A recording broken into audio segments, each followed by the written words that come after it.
क्या आपने कभी सोचा है कि भगवान श्री राम का जन्म माता कौशल्या से क्यों हुआ, रानी सुमित्रा या रानी कैकेयी से क्यों नहीं? दरअसल इसके पीछे एक बहुत ही रोचक कहानी हमें कहानियां बताती है कि भगवान के अवतार सिर्फ दुष्टों का नाश करने के लिए नहीं होते, बल्कि भक्तों की प्रार्थनाओं का जवाब देने के लिए भी होते हैं। ऐसी ही एक कहानी है राजा नील और रानी दमयंती की। राजा नील एक धर्मात्मा और न्यायप्रिय राजा थे और रानी दमयंती भगवान विष्णु की अनन्य भक्त थी। उनके जीवन में एक कमी थी, संतान की कमी।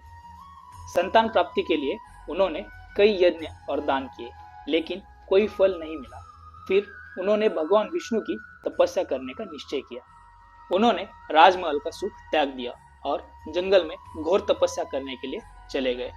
वे सिर्फ फल और पत्ते खाते और सर्दी गर्मी सहते हुए भगवान विष्णु का ध्यान करते थे।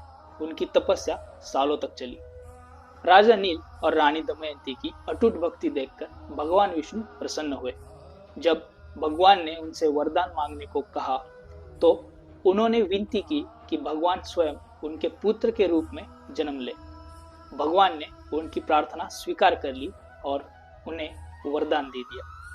समय बीता और अगले जन्म में राजा नील और रानी दमयंती ने राजा दशरथ और रानी कौशल्या के रूप में जन्म लिया। जब राजा दशरथ संतान के लिए पुत्र कामेष्टि यज्ञ कर रहे थे, तब अग्निदेव ने उन्हें दिव्य खीर प्रदान की, जिससे रानी कौशल्या ने श्री राम को जन्म दिया।